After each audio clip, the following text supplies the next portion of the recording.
Hey there, everyone. Welcome back. In this episode, we're diving into a problem that a lot of people struggle with, understanding English really well, but when it's time to speak, boom, total brain freeze. Yep, I've been there myself. For a long time, I was just listening. Movies, podcasts, songs. I understood everything. But when I had to say even one sentence, my mind would go completely blank. I didn't even know how to begin. And it's so frustrating, right? You feel like, if I understand it, I should be able to speak it too. But the truth is, understanding and speaking are two totally different skills. Exactly. I've come a long way since then, but I totally get how it feels. So in today's episode, we're going to walk through this step by step, why this happens, and most importantly, what you can do to break through it. So first things first, let's talk about the root of the problem. Why is it that we understand so much but still struggle to speak? One big reason is that we're often more like language consumers than language producers. We listen and read a lot, but we don't speak or write nearly as much. Exactly. It's like we're taking in language all the time but never putting it out. Like eating tons of food without ever moving your body. And then there's fear. Fear of making mistakes. Instead of focusing on what we want to say, our brain starts overthinking, like, what if I say it wrong? Or what if I sound stupid? So yeah, not only do we lack practice, but we're also putting pressure on ourselves at the same time. At some point, I realized I had to drop the perfectionism. If you wait until you speak like a native, you'll never start. Exactly. It's better to say one simple, honest sentence than to keep spinning a perfect paragraph in your head that never comes out. A lot of us try to say complex things at first, but starting with simple lines like I like this movie or I'm going to work makes it way easier.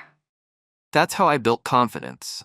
Simple phrases first, then I started speaking longer, louder, and with way more confidence. One exercise that really helped me was trying to think in English. For example, I'd say what should I eat for lunch? Yes, it trains your brain to skip translation and go straight to English. Super powerful. Put yourself in an imaginary situation, like ordering at a restaurant. Hi, I'd like a burger with fries, please. I used to do that in front of the mirror. It felt silly, but wow, it worked. Get a language partner through apps like Tandem or HelloTalk. Just someone to practice with. It doesn't have to be a native speaker. What matters is speaking, making mistakes, and learning from them. I started recording myself speaking English. When I listened back, I realized I didn't sound so bad after all. Plus, you can actually track your progress over time, which is super motivating. Everyone makes mistakes, even native speakers. Mistakes aren't bad, they're signs that you're learning. I love that quote. If you're not making mistakes, you're not learning. YouTube videos, shows, cartoons, they're gold. Don't just watch, repeat, talk along with the characters. I practiced with friends. I watched each episode over and over, repeating the lines out loud. Pick a topic and speak about it, like travel, your favorite movie, or a fun memory. Just 2 minutes a day.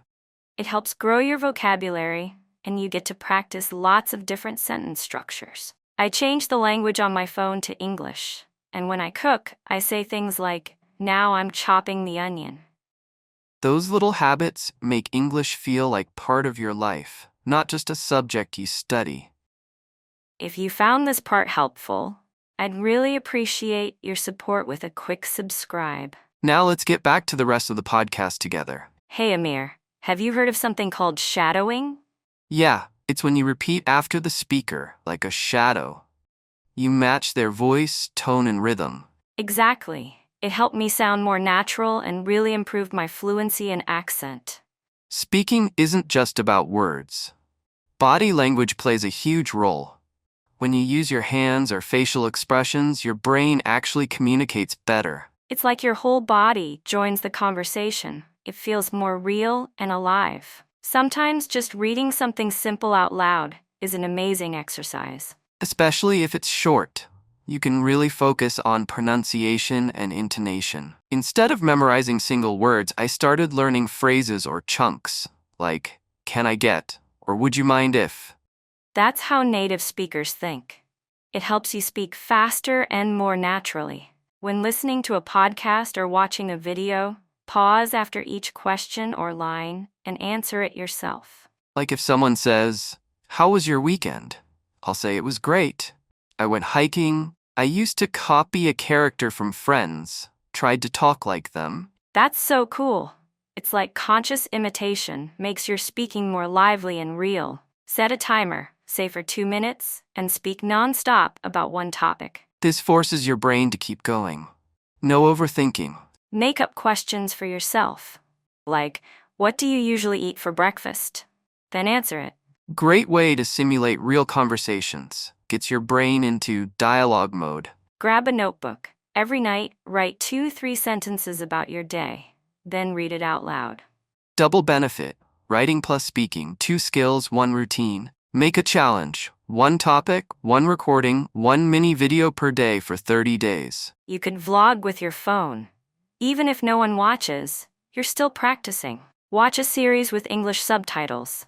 First with subtitles, then without, then repeat the lines. It's like multi-level training. Comprehension, pronunciation, speaking, super effective. Every time I find a new word, I listen to the pronunciation in a dictionary app and repeat it a few times. Oxford and Cambridge apps are great for that. You can even switch between UK and US accents.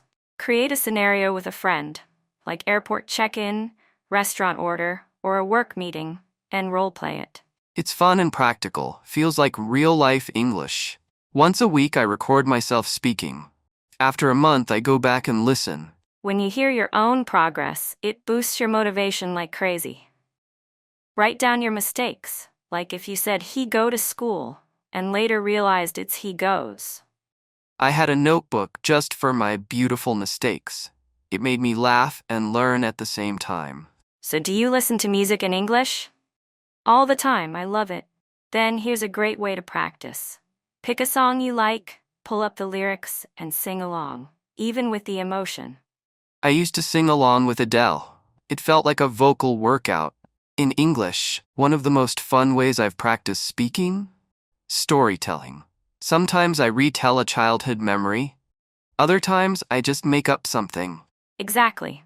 Telling a story forces you to connect ideas, use transitions, and actually talk, not just recite. Here's a simple structure that helps. Prepare, question, respond, speak more. So I prepare a topic, create a question about it, answer it, then expand with details. You got it. Great for solo practice too. I don't know why, but when I walk, I can speak better. There's science behind it. Movement activates the brain. Walking while talking in English can make things flow naturally. Open your voice recorder app and pretend you're sending a voice message to a friend. Just talk about your day. That's actually genius. It feels real, but there's no pressure. For fun, I try to copy different accents. British, American, Australian. It's not only fun, it makes your mouth and ears more aware of subtle sounds. Great for pronunciation training.